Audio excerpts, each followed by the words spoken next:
Nigerians actually heaved a sigh of relief after the just concluded off-cycle election in Anambra State. From a holistic perspective, what's your view or what's your assessment of the overall conduct of that election, Prof? An election is not an event, it's a process. And so I don't think people should be looking at one weekend on this aftermath. The Anambra election didn't happen as an accident. It was announced for a long time by INEC, and there was supposed to be a run-up. And fact is, all things put together, this is one of the most brutal elections that's been fought in recent Nigerian memory. And there are lots of cadavers that bear witness to that. Full stop. No, you see, elections should not be attended by so many dead bodies. Because after all, the mandate of those who win elections is a mandate to better the life of the living.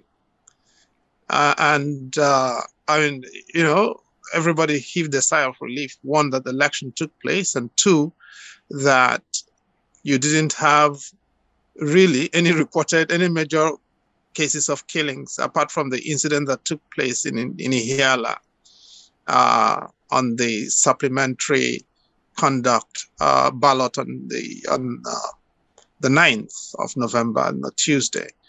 But look, that does not detract from the fact that the period before that, the period before the balloting on the 6th, was bloody. Very bloody. That's quite true. I mean, the fact that you mentioned the brutal nature of the elections itself, and considering the fact that Anambra itself, like other states in the southeast, is in the dilemma of having to deal with non-state actor that is assuming the status of a sovereign. How does that play in the overall? In what way? For example, IPOB itself, IPOBs, from part of the lessons learned, I mean, IPOB decided to call off sit down, and we found out there's been cases of killings by unknown gunmen. There's been a lot of crises. There've been a lot of things that are happening prior to that. I mean, you mentioned the fact that IPOB challenge is not intractable in one of your recent statements. Why do you place that, sir?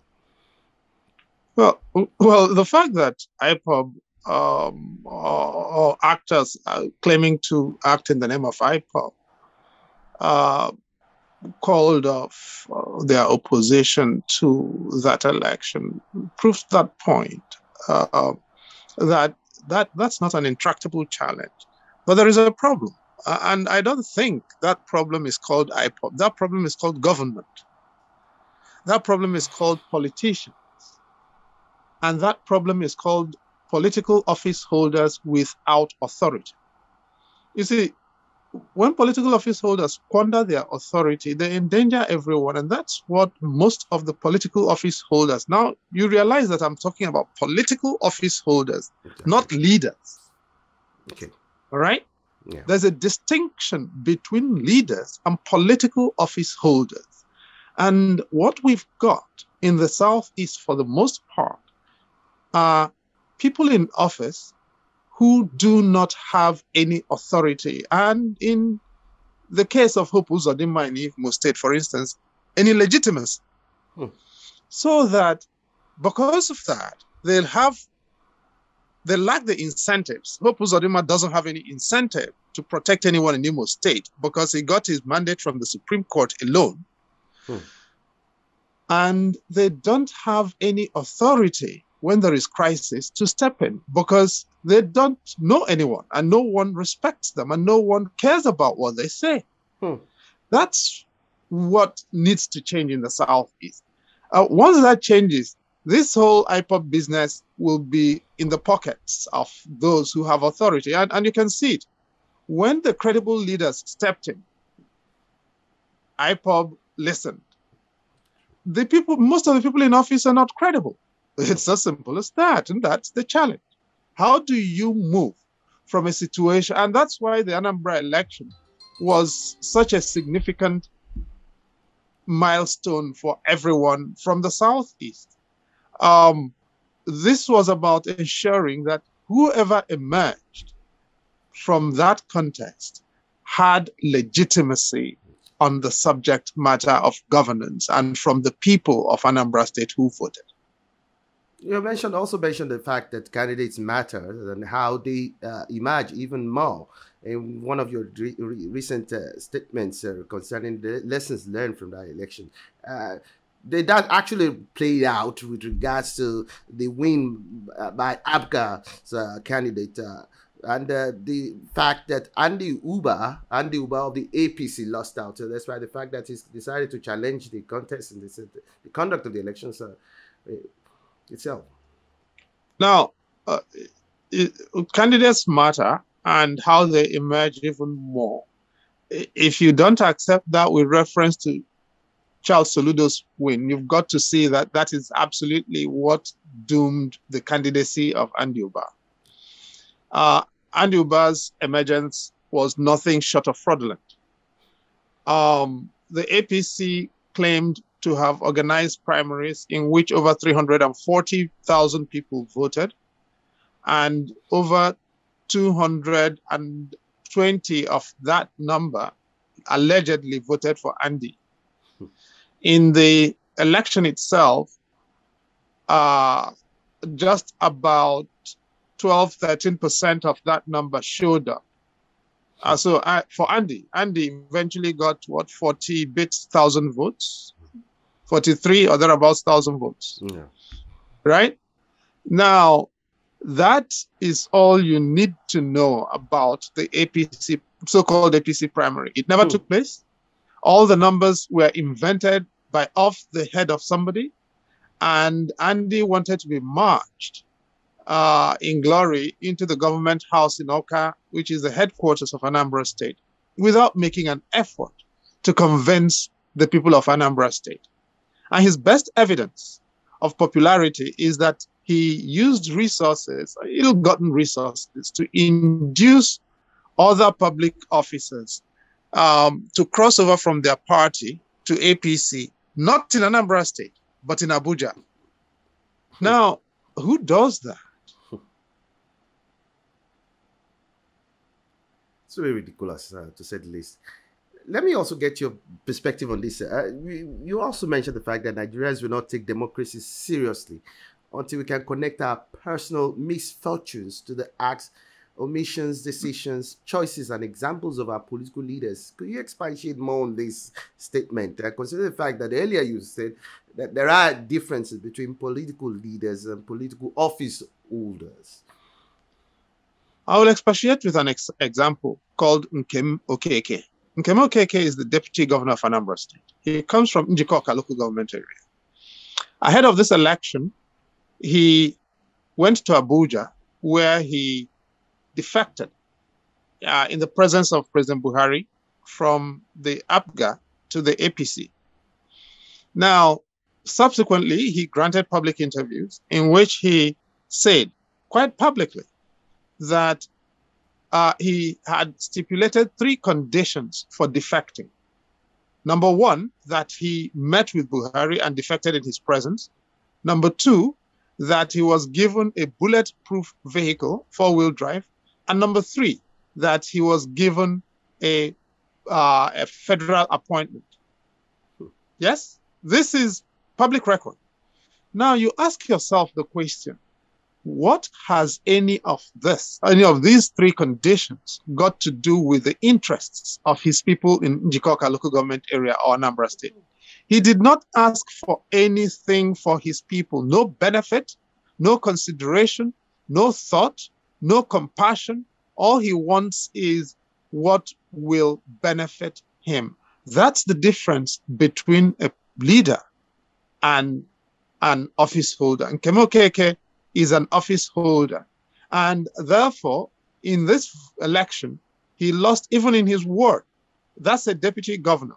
Now, a lot of Nigerians were, of course, fixated and impressed with all of those defections, that hail of defections that happened in Anambra State or was reported, or from Anambra State, not in Anambra State, from Anambra State. And we were like, well, Andy is already a winner. None of them had a clue, unless you knew the lay of the land of Anambra politics. Most people did not have a clue that all of these people were inconsequential locusts, essentially, looking to get as much money as they could from APC and Andy Ubaba for the elections. Now, the profiteering from public service and from leadership and from political office is what distinguishes a leader from a political office holder. An office holder is the person who seeks to profit from office rather than confer benefits on their people from the mandate and trust that comes with public office. That's the difference. And until Nigerians learn to have expectations of those whom we send into high office, we are going to continue to have this problem where the people who hold office believe that it is theirs to do what they want with in order to help themselves, to profit, to make money, to advance their narrow personal interests. We've got to stamp that down. So, Prof, in your candid opinion, what should be done ahead of the 2023 elections to change the trajectory of the minds of our people from such kind of, collecting money, or so to say, from politicians in elections day, and selling out their votes, and what needs to be done to change this, orientate Nigerians to change that perspective, sir? Why would I be delivering any lectures to Nigerians on this? They should look at what happened in Anambra State and what the people of Anambra State did. They should look at Mrs. Onyekwusi, the woman who refused 5,000. That woman probably did not have a meal to eat on that day, but she refused the 5,000. Exactly. And for refusing it, she has now earned millions, quite literally, because people are so inspired by her example. The state government was the first entity to give her 1 million naira. Lots of ordinary citizens have located her, and they're applying her with money and with gifts and with recognition. Now, hopefully, as Nigerians begin to look at that example, a lot of people can aspire to be like her, to become exemplars for civic conscience of the sort that can hopefully propel a different kind of country and different kind of citizenship. And people can understand that being poor materially does not mean being poor in dignity, or being poor in character, or being poor in value. It's really that simple. Considering the fact that INEC has not always been a model of efficient electoral administration in this country, to what extent has the INEC's experience with regards to digital accreditation and transparent collation of results made a difference in these elections? I'm not so worried about Anambra election.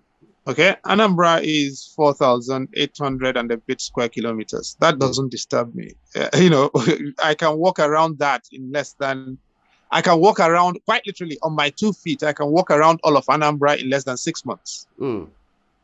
Okay? Yeah. So that doesn't disturb me. You know what disturbs me?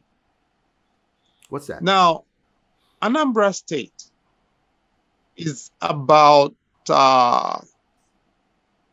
Anambra State is about what? 12 times, or not Zamfara. Taraba State is about 12 times the size of Anambra State, nearly. Okay? Now, okay, let me put it this way. The largest state in southern Nigeria is Oyo State. Oyo State, yeah. At about 28,800 square kilometers. And the largest state in Nigeria is Niger State at over 76,300 square kilometers. That means that Niger State is over 2 times the size of Oyo State. Niger State is about 2.5 times the size of Oyo State. That's proposition number 1. Proposition number 2, the next places that INEC will test out this digital accreditation will be Ekiti State Governorship, and Ekiti State is about 6,500 square kilometers in a bed, and Kogi State, which is about 9,000 plus square kilometers. If you add Kogi, and Osun State, not Kogi State, Osun State, right? Yes, sir. If you add Ekiti and Osun states in landmass, they barely add up to the size of Oyo State. So by 2023, INEC could have tested its new system in 3 southern states that together barely add up to the size of Gombe State, which is the smallest state in northern Nigeria. But they would not have tested it in any of the states of northern Nigeria. Oyo State, which is the biggest state in southern Nigeria by landmass, is number 14 in Nigeria in total. What am I saying? We could end up in a situation in which INEC, having tested this thing in Anambra State, Ekiti State, Osun State, will bomb, quite literally, in the general election because it does not have a clue as to real-time experience in working this in northern Nigeria, which is really where the tire hits the tarmac on elections in Nigeria. That, I think, is what people should be worried about. I don't think the worry now is Anambra State election was never going to be Anambra State election because Anambra is the second smallest state in Nigeria after Lagos. The real challenge is, how do you deploy this when you have not tried it anywhere in northern Nigeria? Mind you, to deploy BVAS effectively, you need 4G. Yeah. Okay?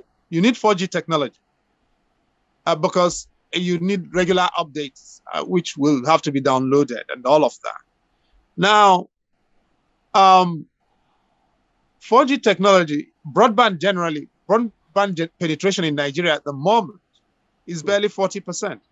As at last year, the NCC recorded it at about 37.8%.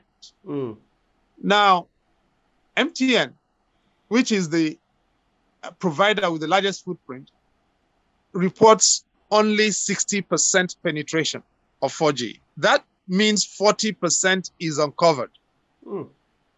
NCC's target for 4G penetration in Nigeria by next year is 70%. That will mean 30% uncovered, but they will not come anywhere close to 70%. But I'm going to grant them 70%. That means 30% of the country will be uncovered. But that's 30% that will be voting. How are you going to run this? And that 30% is more likely to be in rural northern Nigeria than in Anambra State. I think people need to be aware of this and need to ask more questions of INEC. That paints a very gloomy picture as far as the horizon is concerned. Finally, bro, let me just quickly get your view on this, considering the number of opportunities for Nigeria and the Southeast in particular that this election has presented. Has it not presented an opportunity for Nigerians to actually reset and realign trajectories and refocus energies ahead of 2023, sir? I think we can read too much into one election. This election was in Anambra State. All the factors are specific to Anambra State. I don't necessarily think they're transposable onto a national context because you need a different kind of coalitions and different kind of spectacles to run a national context in the context of a national of a federal election. But considering a general election. I crave your indulgence, considering the fact that this election has actually become an eye-opener for the electoral umpire to address in future elections, shouldn't we gauge it from that perspective, sir? I mean, I get the point, but I think it's important that we also understand the scale of a national election. And the scale of a national election in Nigeria in 2023 will be incredibly stupefying. Look, in Anambra State, the Nigeria Police Force deployed about 14% of its assets, right? Yeah. Anambra State, in terms of land mass, is only 0.51% of Nigeria. That's true. And in terms of population, Anambra State is under 3% of Nigeria. Official population numbers. That's true. Now, if we are doing that, where are we going to get the police from to police a general election? That's true. So what Anambra tells us, the only lesson I take away from Anambra State is that we've got a crisis that I'm not too sure the agencies are alive to. If you have to do an election in Borno and Niger and Taraba and Zamfara and Kebbi and Benue all on the same day, where are we going to get the assets to police them? Where are we going to get the electoral administrators and umpires to administer them? How do we get the technology infrastructure to deploy beavers? All of these questions have been thrown up. I don't think INEC is in a position right now to contemplate them, but I do think that Nigerians should start to ask earnest, not honest, earnest questions and urgent questions, because there is an urgency that cannot be postponed. Chidi Odinkalu is the former chairman of National Human Rights Commission. Thank you so much for your time, and thank you for joining us in this program. We really appreciate you. You're welcome.